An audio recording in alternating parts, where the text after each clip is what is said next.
Todos lembram dos 40 dias de chuva, mas quase ninguém fala do que veio depois. 370 dias, mais de um ano preso dentro da arca, flutuando sobre um mundo morto, sem datas, sem respostas, apenas fé. Esta é a história dos 370 dias de Noé na arca. Se você gosta de histórias como essa, contadas com respeito e fé, deixe seu like, se inscreva. Isso ajuda o YouTube a levar esse vídeo a mais pessoas. Depois de décadas de trabalho, zombarias e advertências ignoradas, a arca estava completa. Aquela estrutura colossal de cipreste, betume e fé finalmente estava pronta para cumprir seu propósito. E então Deus falou: entre na arca, você e toda a sua família, porque você é o único justo que encontrei nesta geração. Não era mais tempo de construir, era tempo de entrar. Noé olhou para a arca pela última vez de fora. Mais de 100 metros de comprimento, 3 andares de altura, anos de suor, sangue e obediência materializados em madeira maciça. Seus filhos, Sem, Cam e Jafé, estavam ao seu lado. Suas esposas, silenciosas, observavam o horizonte. Todos sabiam, uma vez dentro, não haveria volta. Deus havia dado instruções específicas sobre os animais. Dos puros, 7 pares. Dos impuros, um casal. E de todas as aves, 7 pares. Centenas de espécies, milhares de criaturas. E então, começou algo extraordinário. Os animais vieram. Não precisaram ser caçados. Não precisaram ser arrastados. Eles simplesmente vieram. Como se uma voz invisível os chamasse, eles começaram a convergir para a arca de todos os lados. Leões caminhavam ao lado de ovelhas, lobos ao lado de cordeiros, predadores e presas, marchando juntos em direção ao mesmo destino. A natureza inteira parecia suspender suas próprias regras diante daquele momento sobrenatural. As pessoas que ainda observavam ficaram em silêncio pela primeira vez. Aquilo não era normal. Não podia ser explicado. Animais selvagens, domesticados apenas pela mão de Deus, entrando ordenadamente naquela arca. Um por um, os animais subiram a rampa. Grandes e pequenos, rápidos e lentos, cada um encontrando seu compartimento como se soubessem exatamente onde deveriam estar. Noé e sua família trabalharam incansavelmente, direcionando, organizando, garantindo que cada criatura estivesse segura e acomodada. Não sabemos quanto tempo isso levou, talvez dias inteiros. E quando o último animal entrou, Noé olhou para fora uma última vez. Ele viu rostos conhecidos. Pessoas com quem havia convivido a vida inteira. Vizinhos, talvez até parentes distantes. Todos observando, alguns ainda zombando, outros começando a sentir um desconforto inexplicável. Noé não disse nada. Não havia mais nada a dizer. Ele havia pregado por décadas, havia advertido, havia construído diante dos olhos de todos. A arca era o último sermão silencioso. Então ele, sua esposa, seus filhos e suas noras entraram. E aconteceu algo que nenhum ser humano esperava. Deus fechou a porta. Não foi Noé quem trancou. Não foi um de seus filhos. Foi o próprio Deus. Uma força invisível selou aquela entrada. O som da porta se fechando ecoou como um trovão de finalidade. Do lado de dentro, apenas 8 pessoas. Do lado de fora, o resto da humanidade. E entre eles, uma porta que nunca mais seria aberta por mãos humanas. Durante 7 dias nada aconteceu. O céu permaneceu claro. Não caiu uma única gota. O vapor que sempre subia da terra continuava como sempre. Tudo parecia normal. Do lado de fora, as zombarias recomeçaram. Com mais força, com mais crueldade. Olhem, estão trancados lá dentro, esperando uma chuva que nunca vai chegar. Quanto tempo vão ficar presos na própria loucura?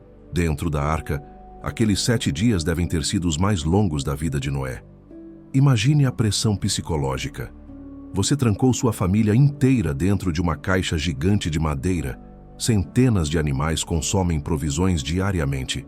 E nada acontece. O céu continua claro. O chão continua seco. Será que ouviu errado? Será que entendeu mal o tempo? Será que Deus mudou de ideia? Mas Noé não era movido pelo que via. Era movido pelo que Deus havia falado. E Deus havia sido claro. O dilúvio viria. Então eles esperaram, cuidaram dos animais, organizaram as provisões, oraram e esperaram. No 7º dia, algo mudou. O ar ficou pesado. Havia uma tensão no ambiente, como se a própria criação estivesse segurando a respiração. Os animais ficaram inquietos. Até a luz do dia parecia diferente. E então, no 17º dia do 2º mês, aos 600 anos de Noé, aconteceu. A Bíblia descreve com precisão cirúrgica. Naquele dia romperam-se todas as fontes do grande abismo e as comportas do céu se abriram. Não foi apenas chuva, foi a destruição completa do mundo como existia. A água começou a jorrar de baixo, o próprio chão se rasgou. Fontes subterrâneas que ninguém sabia que existiam explodiram com força catastrófica. Água sob pressão disparou para cima como geysers gigantescos. E do céu, pela primeira vez na história, caiu chuva. Não foi uma garoa, não foi uma chuva forte. Foi um dilúvio, torrentes, cortinas espessas de água despencando sem parar, como se o próprio céu tivesse se rachado e derramado todo o seu conteúdo de uma só vez. O barulho deve ter sido ensurdecedor. Dentro da arca, o som da água batendo na madeira era constante, implacável, apavorante. E lá fora, o terror se instalou. As pessoas que zombaram agora corriam. Aqueles que riram agora gritavam. Famílias inteiras tentavam alcançar terrenos mais altos. Alguns certamente correram até a arca, batendo na porta, suplicando para serem deixados entrar. Mas a porta que Deus fechou não seria aberta.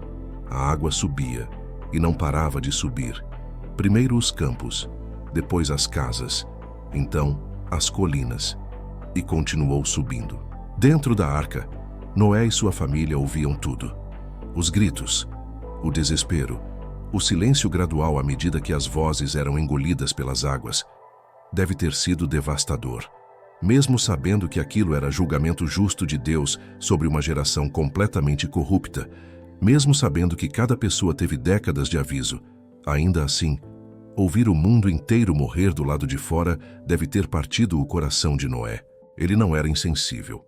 Ele era justo. E há uma diferença enorme entre aceitar o julgamento de Deus e se alegrar com a destruição.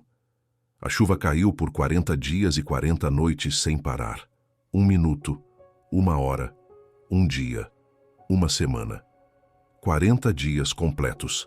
E durante todo esse tempo, a água subia. A Bíblia registra que as águas prevaleceram sobre a terra por 150 dias, subindo continuamente até cobrir até as montanhas mais altas. 15 côvados acima dos picos mais elevados, cerca de 7 metros de água cobrindo absolutamente tudo. Tudo que tinha fôlego de vida nas narinas, tudo que estava em terra seca morreu. Aves, gado, animais selvagens, criaturas que se movem rente ao chão e toda a humanidade. Tudo foi apagado da face da terra. Apenas Noé restou, e aqueles que estavam com ele na arca. Depois que a chuva parou, veio algo talvez ainda mais difícil: a espera. A arca flutuava sobre um oceano mundial. Não havia referências, não havia marcos, apenas água. Água em todas as direções, até onde os olhos alcançavam. Eles estavam isolados da criação inteira, flutuando numa caixa de madeira sobre as águas do julgamento. E a rotina tinha que continuar. 8 pessoas, centenas, talvez milhares de animais, e todos precisavam ser alimentados todos os dias. A organização era essencial. Cada manhã começava antes do amanhecer, porque o trabalho era imenso e não podia ser adiado. Animais não entendem o conceito de hoje não dá para alimentar vocês. Provavelmente dividiram as responsabilidades. Cada pessoa ficava responsável por determinadas seções da arca. Alguns cuidavam dos animais maiores, outros dos menores. Alguns preparavam a comida, outros limpavam os compartimentos. Porque sim, havia limpeza, muita limpeza. Centenas de animais produzem quantidades inimagináveis de dejetos, diariamente, e tudo precisava ser removido. Não podiam simplesmente jogar pela janela. A janela estava alta demais e o acúmulo interno criaria doenças. Alguns estudiosos sugerem que pode ter havido um sistema de canais e aberturas na parte inferior da arca, que permitia que os dejetos fossem lavados para fora. Mas mesmo assim, o trabalho manual era constante. Água também era uma preocupação. Como fornecer água fresca para tantos animais? Provavelmente coletavam água da chuva através daquela abertura no teto. Talvez tivessem cisternas internas. Talvez usassem a própria água do dilúvio, que ainda não estaria salgada como os oceanos de hoje. Que havia o desafio de manter os animais saudáveis, sem exercício adequado, sem luz solar direta, confinados em espaços pequenos. Alguns certamente ficaram estressados, outros adoeceram. Noé e seus filhos provavelmente tiveram que cuidar de animais doentes, separar os agressivos, acalmar os assustados, dia após dia, semana após semana, mês após mês, sem fim à vista. O peso psicológico. Há algo profundamente desgastante na monotonia do confinamento. Não havia para onde ir. Não havia o que fazer além das mesmas tarefas repetitivas. Não havia paisagens novas. Não havia outras pessoas. Apenas 8 seres humanos e um oceano de água. O balanço constante da arca certamente afetava o equilíbrio. Talvez causasse enjoos. Talvez dificultasse o sono. E o som. Sempre o som da água batendo na madeira, dias e noites sem fim. Eles não sabiam quanto tempo mais duraria. Não tinham calendário, não tinham previsão. Apenas a promessa de Deus de que Ele se lembrava deles. E em alguns dos dias mais difíceis, talvez essa promessa tenha sido a única coisa que impediu o desespero. Porque Deus não os havia esquecido. Ele nunca esquece os seus. E lembrou-se Deus de Noé. Que versículo extraordinário! Não que Deus tivesse esquecido, mas chegou o momento em que ele decidiu agir. Deus fez passar um vento sobre a terra, e as águas começaram a baixar. As fontes do abismo foram fechadas, as comportas do céu se detiveram. A chuva parou completamente, e lentamente, muito lentamente, a água começou a recuar. Dentro da arca eles perceberam. O movimento mudou. Antes, a arca flutuava livremente. Agora havia algo diferente. Uma resistência, um arrasto. E então, no 17º dia do 7º mês, exatamente 5 meses após o início do dilúvio, a arca repousou. Havia terra firme embaixo deles. Em algum lugar, sob aquela água toda, havia solo. Eles haviam parado sobre os montes de Ararat, à espera pela terra seca. Mas parar não significava sair. A água ainda cobria tudo. Eles estavam presos no topo de uma montanha submersa, esperando que a terra secasse. As águas continuaram baixando. No primeiro dia do 10º mês, mais de 9 meses depois de entrarem na arca, os topos das montanhas se tornaram visíveis. Imagine a emoção de ver terra pela primeira vez em meses, não para pisar nela ainda, apenas para vê-la, para lembrar que o mundo ainda existia sob aquela água. Mas Noé era paciente. Ele não saiu correndo. Ele esperou. 40 dias depois, ele abriu a janela que havia feito na arca e soltou um corvo. O corvo saiu voando de um lado para outro, mas não encontrou lugar para pousar. A água ainda cobria tudo. Ele continuou voando, indo e voltando, até que as águas secassem. Então Noé soltou uma pomba. Ela também voou, procurando algum lugar seco para descansar, mas não encontrou. Tudo ainda estava molhado, encharcado, inabitável. Ela retornou à arca e Noé estendeu a mão e a trouxe de volta para dentro. 7 dias depois, ele soltou a pomba novamente. Desta vez, ela retornou ao anoitecer e trazia algo no bico, uma folha de oliveira, verde, fresca, recém-arrancada. Aquela pequena folha carregava uma mensagem enorme. A vegetação estava brotando novamente. A vida estava retornando à terra. O mundo estava se recuperando. Noé esperou mais 7 dias e soltou a pomba uma terceira vez. Desta vez, ela não voltou. Havia encontrado um lugar para viver. A terra estava quase pronta. No primeiro dia do primeiro mês do ano 601 da vida de Noé, exatamente 1 ano e 10 dias após o dilúvio começar, Noé removeu a cobertura da arca e olhou para fora. O que ele viu? Um mundo completamente diferente. A paisagem havia sido totalmente redesenhada. Montanhas onde antes havia vales, vales onde antes havia montanhas, cânions abertos pela força das águas, depósitos de sedimentos de quilômetros de espessura. Tudo estava limpo, lavado, renovado. A terra estava seca superficialmente, mas Deus disse para esperar mais um pouco. Até o 27º dia do segundo mês, quase 2 meses depois, a terra estava completamente seca, e então Deus falou: saia da arca. 371 dias, mais de 1 ano inteiro dentro daquela arca. Agora finalmente era hora de sair. Noé, sua esposa, seus filhos e suas noras saíram primeiro, e depois os animais. Um por um, casal por casal, eles desceram e pisaram em solo firme. Deve ter sido surreal. Depois de tanto tempo em confinamento, sentir terra sob os pés, ver o horizonte se estendendo infinitamente, respirar ar puro sem o cheiro constante de animais confinados. A terra estava vazia, silenciosa, virgem. Eles eram os únicos seres humanos vivos no planeta inteiro. Toda a humanidade havia sido reduzida a 8 pessoas, e deles, o mundo seria repovoado. Os animais se espalharam, correndo, saltando, voando, ocupando novamente a terra que havia sido lavada do pecado. E Noé? Noé fez o que qualquer homem de Deus faria. O primeiro ato: adoração. Noé não construiu uma casa primeiro, não plantou uma horta, não estabeleceu um abrigo. A primeira coisa que ele fez foi construir um altar. Com as próprias mãos, ele juntou pedras, grandes pedras brutas, empilhadas cuidadosamente, formando um lugar de sacrifício, um lugar de encontro com Deus.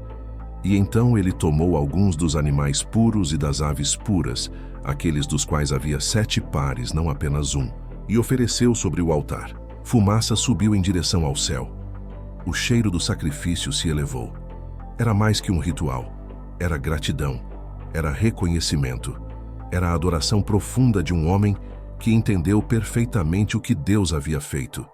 Deus não precisava salvar ninguém. Ele poderia ter destruído tudo e recomeçado do zero, mas ele escolheu preservar. Escolheu um homem justo, escolheu uma família, e através deles preservou toda a vida na terra. Noé sabia que ele não estava vivo por mérito próprio. Estava vivo por graça, por misericórdia, por escolha divina, e sua resposta foi adoração. A Bíblia registra algo extraordinário. O Senhor sentiu o aroma agradável. Deus não precisava de carne queimada, mas ele se agradou do coração que ofereceu. Ele se agradou da fé, da gratidão, da humildade. E então Deus falou consigo mesmo. E estas palavras revelam tanto sobre o coração de Deus. Nunca mais amaldiçoarei a terra por causa do homem, ainda que toda inclinação do seu coração seja má desde a infância. E nunca mais destruirei todos os seres vivos como fiz desta vez. Pense na profundidade disso. Deus não estava dizendo que a humanidade melhoraria. Ele reconheceu que o coração humano continuaria inclinado ao mal desde a juventude. O dilúvio não mudou a natureza humana, mas Deus prometeu que nunca mais destruiria a terra dessa forma. Não porque merecemos, não porque nos tornaríamos melhores, mas porque Ele, em sua misericórdia, decidiu limitar seu próprio julgamento. Então Deus abençoou Noé e seus filhos, e fez uma aliança com eles e com toda criatura vivente para sempre. Nunca mais haverá dilúvio para destruir a terra. E Deus deu um sinal dessa aliança, algo que seria visto por todas as gerações futuras, algo que lembraria a humanidade da promessa de Deus.